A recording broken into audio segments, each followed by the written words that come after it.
Welcome, my fellow Calfixians, and welcome to my 5-minute review, more or less, of a game called Phantasmagoria. It is a FMV, or full motion video, point-and-click game that was released, believe it or not, July 31st, 1995. So this was actually a point-and-click game that I've always known about, but never actually had the chance to play right up until recently.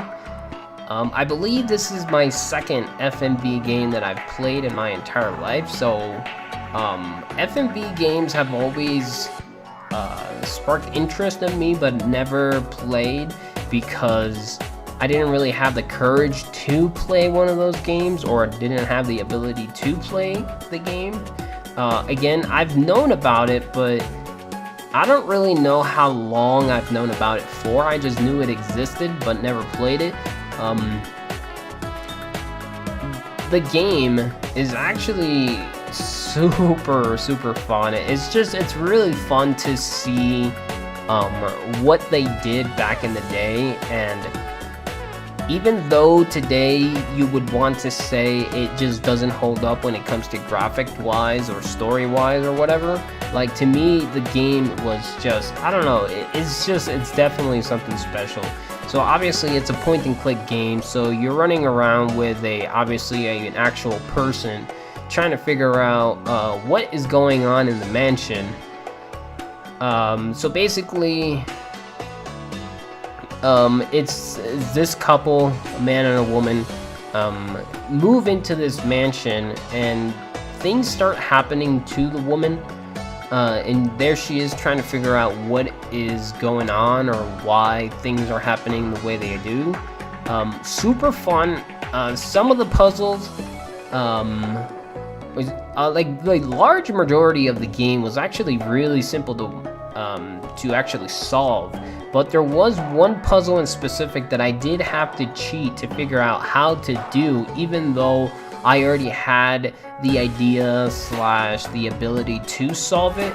But maybe it was because of when the game was released in '95 that the way to solve it was just the dumbest thing in the world, where I'm not gonna say specifically where, but you had to use an item on the hero that you were using, or the main character that you were using, specifically on a spot on the person's body.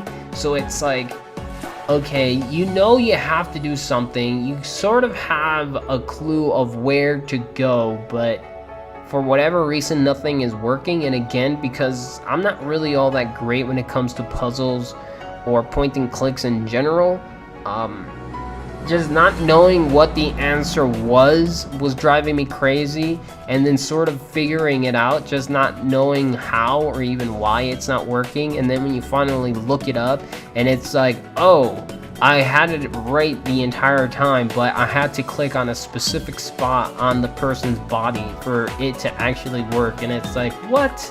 So I'm easily gonna blame my stupidity on that little section because of when the game was released, and not the way I was trying to actually beat it, or find out the puzzle itself.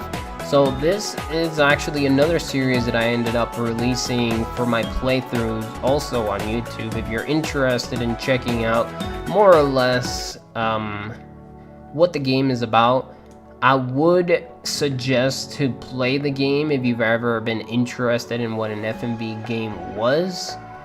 It took me almost 9 hours to beat, but again, it would probably have been way less, because I could have easily have been running around for an hour trying to figure out the one puzzle that I've been mentioning this entire time,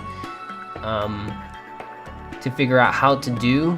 But just in general, just watching everything about the game, to me, was just fascinating. It also features a censor version. So when you play the game and you want to start it up, and you can actually censor the game so it doesn't show the blood and gore that the game has, in case you want to stream it on Twitch. which I found pretty neat. I obviously used the censored version just to be safe. But other than that, I love the game. Hope you guys give it a chance. And with that, I'm gonna head out. And hope you enjoyed. Peace out.